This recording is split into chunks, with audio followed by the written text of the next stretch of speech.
Assalamualaikum dan salam sejahtera, salam satu Malaysia.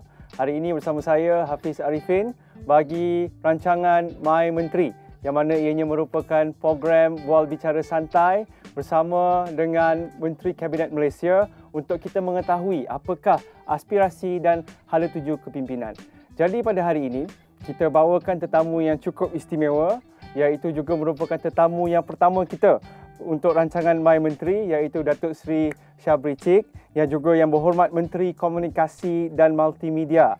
Datuk Seri sebelum ini pernah menerajui Kementerian Belia dan Sukan dan kali ini menerajui Kementerian Komunikasi dan Multimedia. Beliau merupakan seorang yang santai, sporting tetapi mempunyai pendirian dan juga visi yang cukup jauh. Jadi apa khabar Datuk Seri? Baik, Alhamdulillah. Terima kasih, Fi. Alhamdulillah.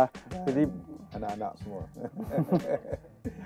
Jadi bagaimana suasana dalam menerajui kepimpinan kementerian yang baru? Saya rasa lebih mencabar kementerian ini kerana ia melibatkan banyak perkara yang menyentuh soal keperluan masyarakat kita pada hari ini. Dunia hari ini sudah tentu dilihat dalam aspek bagaimana ianya dihubungi antara satu sama lain, di mana kita dah berhubung bukan dengan cara dulu. Dulu pakai surat, sekarang ada juga surat, tapi orang pakai SMS, orang pakai Twitter, orang pakai Facebook. Tapi kita berhadapan dengan generasi baru. Dulu ada generasi macam uncle ni, panggil generasi boomer, dia bagi boomer. Zaman lepas perang. Kita bercakap, semuanya bercakap pasal bapa-bapa kita cerita, wah, kamu tak macam bapa teruk zaman Jepun, zaman komunis, zaman perang. Itu hari-hari dimainkan dalam kepala kami. Jadi kita kena baik-baik supaya menghargai kemerdekaan dan sebagainya. Sekarang kalau saya nak cakap menghargai kemerdekaan, nak saya tutup telinga. Ni cerita zaman bapak lah, ya. Kita nak pakai iPad, nak pakai antara Google baru, antara Google Chrome dengan Google dengan Safari, mana kita nak pakai, very high tech ini perkara-perkara baru yang menjadi perkara yang perlu saya pelajari, tetapi ia melibatkan industri, ia melibatkan soal konten, yang soal data yang datang bercambah-cambah dalam kehidupan kita harian, dan sudah tentu ia mencorakkan juga cara kehidupan kita. Orang nak kumpulkan orang macam ni bukan senang, tapi dia kata saya ada Facebook group kita, saya sekejap je 500 orang, 1000 orang atas topik-topik yang tertentu. Ini semua adalah perkara yang baru bagi kami dan bagi saya juga. Semestinya kita lihat pun mencabar sebab daripada Kementerian Belia dan Sukan, lepas tu dia pergi kepada Kementerian Komunikasi dan Multimedia. So macam dia punya flow dari segi budaya dia pun agak sikit berbeza. Kita hadapan dengan budaya generasi baru ni, generasi Y, tu yang dia suka tanya why and why. Ya. Jadi sebagai soalan pembuka Datuk Seri, kami semua maklum bahawa Datuk Seri mempunyai media sosial dan rasanya aktif dalam menggunakannya. Jadi apa komen Datuk Seri dalam menggunakan media sosial sebagai media baru untuk berinteraksi? Dulu saya rasa perkara biasa. Kalau orang pegang Menteri Komunikasi, dulu panggil Kementerian Penerangan, hari-hari keluar TV sebab RTM akan ikut saya mana-mana.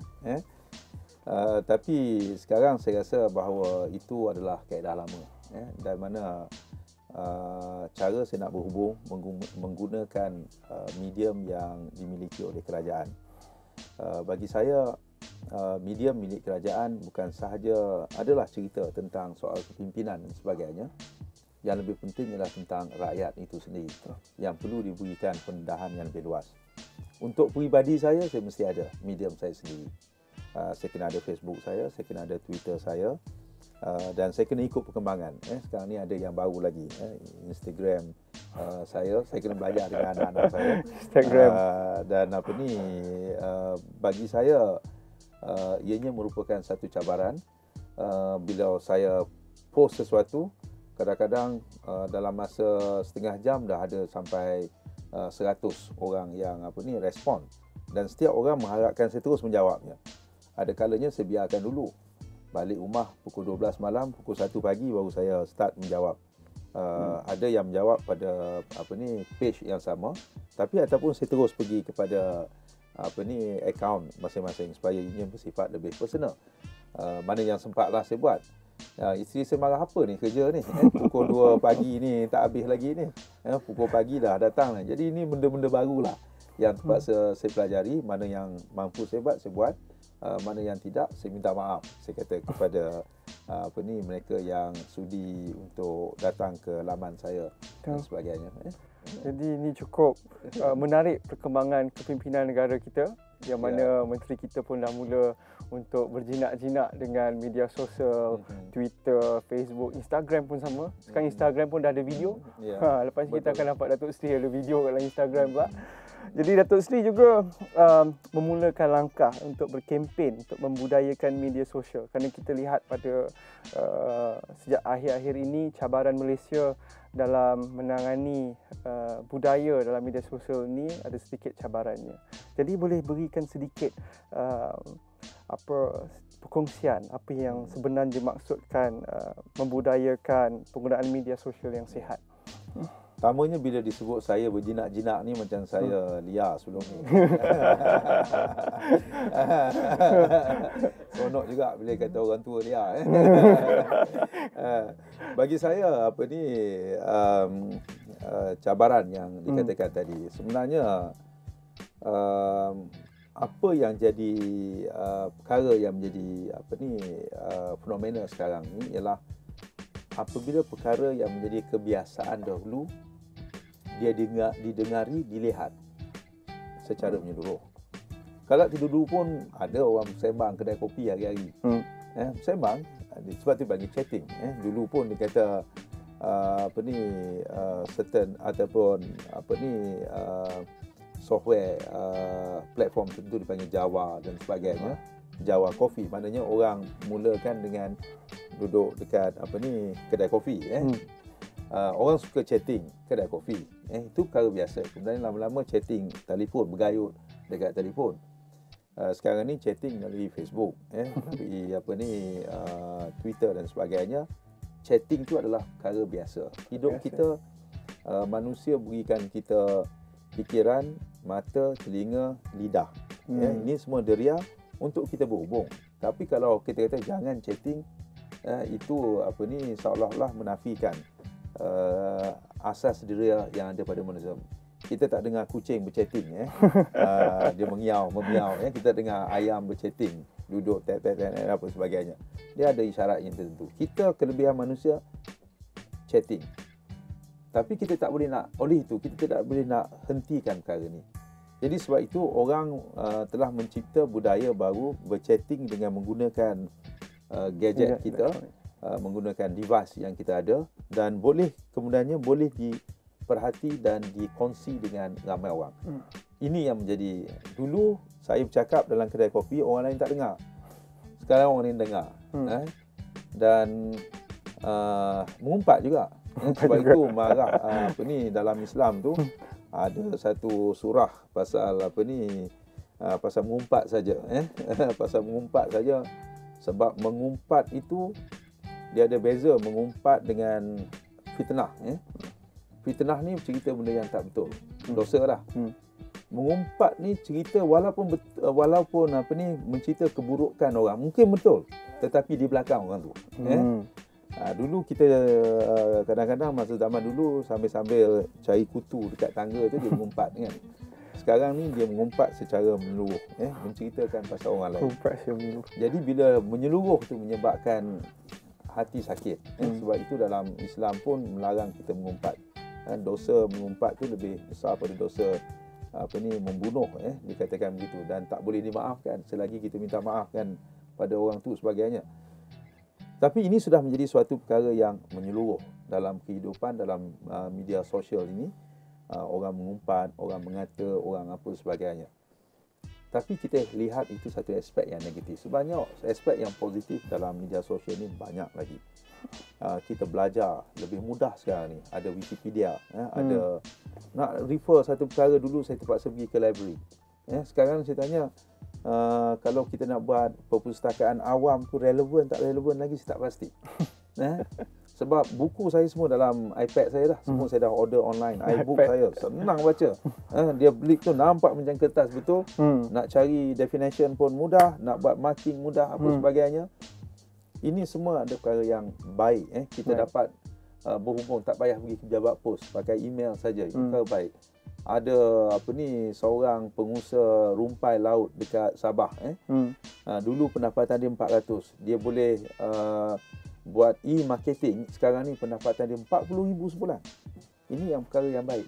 Kita mesti melihat ada baik, ada buruknya dalam soal ini. Cuma cabaran kita yang saya sebutkan tadi, kadang-kadang orang bila dalam media sosial dikaitkan dengan macam mana orang boleh melepaskan perasaan kata-kata dia itu, boleh menimbulkan rasa tidak senang.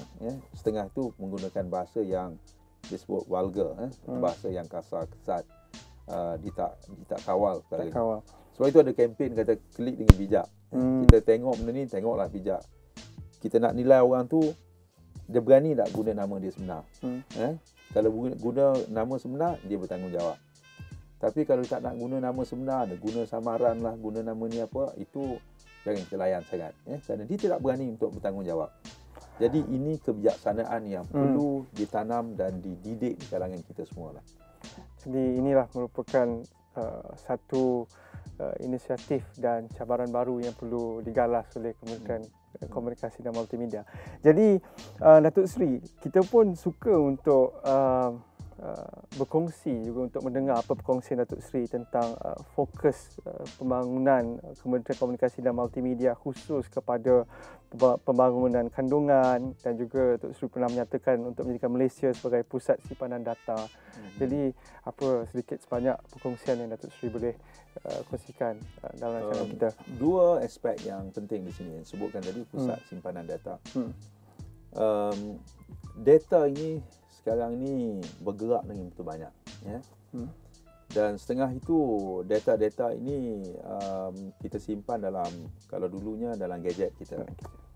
Sekarang ni ada satu era baru dipanggil cloud computing.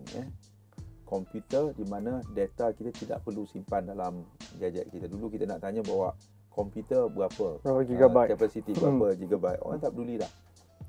Kerja-kerja sekolah kita buat dalam komputer, kita simpan. Lepas ni dah tak boleh, kena bawa hard disk pula. Kena beli hard disk, kena beli thumb drive dan sebagainya. Sekarang apa kita buat? Automatic save cloud. Cloud tu bukan hantar awan tu. Zaman jegebu macam mana? Kalau awan tak ada.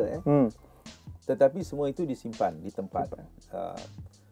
Tempat itu boleh jadi server dia sebesar bilik ni, sebesar 10 kali bilik ni. Orang di mana nak simpan? Mana simpan? Pengalaman beberapa negara yang mempunyai masalah seperti di Jepun berlaku gempa bumi, tsunami baru ni, dia orang belajar. Tempat itu tak selamat. Dia boleh simpan, tapi saya mempunyai beberapa tempat lain. Kita boleh tawarkan datang simpan kat Malaysia. Sebab Malaysia setakat ni alhamdulillah tak ada gempa bumi. Setakat ini saya tak nampak ada lagi gunung berapi. Kalau banjir pun kita tahu boleh agaklah banjir hanya datang pada bulan-bulan yang tertentu di tempat-tempat yang tertentu. Dan simpan data tu kalau kita jangan buat di KL, kalau mungkin ada banjir kilat dan sebagainya. Banyak tempat, tanah kita flat, banyak tempat. Jadi kita kena banner pusat-pusat gini, satunya untuk menyimpan data kita sendiri. Saya harapkan satu masa nanti semua pelajar sekolah dia tak payah banyak bawa buku banyak sangat. Semua buku tu disimpan dalam cloud yang disebutkan tadi. Buka apps mengenai matematik semua. Dia punya matematik apps, mata pelajaran untuk kelas berapa ada. Darjah berapa ada sebagainya. Buat dia punya assignment dia. Jawab situ apa, akan diperiksa oleh guru, dan semua simpanan disimpan dalam cloud. Disimpan dalam cloud. Boleh dirujuk pada bila masa. Bapa dia pun boleh rujuk, mak dia boleh rujuk. Daripada mak dia mungkin berada di Johor, dia boleh tahu keputusan anak dia. Dan anak dia boleh simpan benda sampai dia umur 60 tahun nanti 60 dia tahun. boleh rujuk balik. Okey. Cerita dia boleh disimpan sampai bila-bila. Itu angan-angan saya. Satu masa nanti segala-galanya disimpan dan orang boleh refer, orang boleh rujuk, dan ianya tidak akan dia bersifat timeline kehidupan dia. Dia kena rotan bila, semua ada dalam tu, dalam rekod ya. Pernah dirotan oleh cikgu dia pernah jatuh, ada rekod semua dia. Gambar-gambar dia terlibat dalam sukan, dalam drama, dalam apa, semua boleh simpan, semuanya akan pakai. Dia ada timeline dia. Timeline dia. Semua disimpan di sana. Kalau kita mula dengan simpan data kita, menjadi contoh, dan orang lain melihat bahawa kita sudah ada facilities macam ni, data ni kita tak boleh simpan mengharapkan kita boleh kena tompang juga negara lain. Negara lain boleh tompang kita. Dan dengan kemudahan yang kita ada, kita semuanya dihubungi melalui fiber optik, supaya benda tu lebih stable, selamat, cepat, dan sebagainya. Dan negara kita juga telah dihubungi dengan Amerika melalui kabel bawah laut ni. Sebab itu dulu berlaku gerak gempa di Taiwan satu ketika tu, kita tengok internet kita 7 hari jam apa sebagainya, tapi kita pasang balik benda ni kerana negara kita sudah menjadi negara yang mempunyai kemudahan-kemudahan ini, tahap digital yang sudah begitu maju. Dan kalau orang Amerika nak simpan data mereka kat sini, orang Canada nak simpan data kita kemari, orang daripada Siberia nak simpan data kita kemari dan sebagainya, kita mempunyai. Itu dari segi data center. Yang keduanya konten. Kita bina fiber optik, kita bina sistem satelit apa sebagainya. Semua orang sekarang ni dalam dunia kita antara yang terbaik dari segi penembusan broadband kita dan juga internet kita. Dari segi mobile telefon kita, kita dah sampai ke peringkat 140%. Maknanya lebih banyak mobile kita daripada jumlah penduduk kita. Sebab mana 140% average seorang ada mobile 1.4. Seorang ada 1.4. Maknanya termasuk budak kecil keluar tu, kalau ikut data dia dah ada dia punya nombor telefon dia. Seolah-olah begitulah. Kalau kita kira sebenarnya orang dah ada 1-2 telefon dalam poket dia, itu adalah biasa. Ini luar biasa sekali dari segi penembusan penggunaan perkara ini semua. Cumanya bila kita buka Android kita ke Apple kita ke, kita pergi ke apps market misalnya, berapa banyak yang berdasarkan pada Malaysia dan ditulis oleh orang Malaysia? Tak banyak lagi. Kita ada infrastruktur tapi orang lain. Kita hanya pengguna pada orang lain. Kita tak banyak buat kita punya aplikasi yang dibuat. Misalnya kerajaan nak satu masa nanti aplikasi jalan-jalan kat sini, tiba-tiba terlanggar lubang. Dia pun tulis lubang di sini. Dia tulis je, dia tahu Google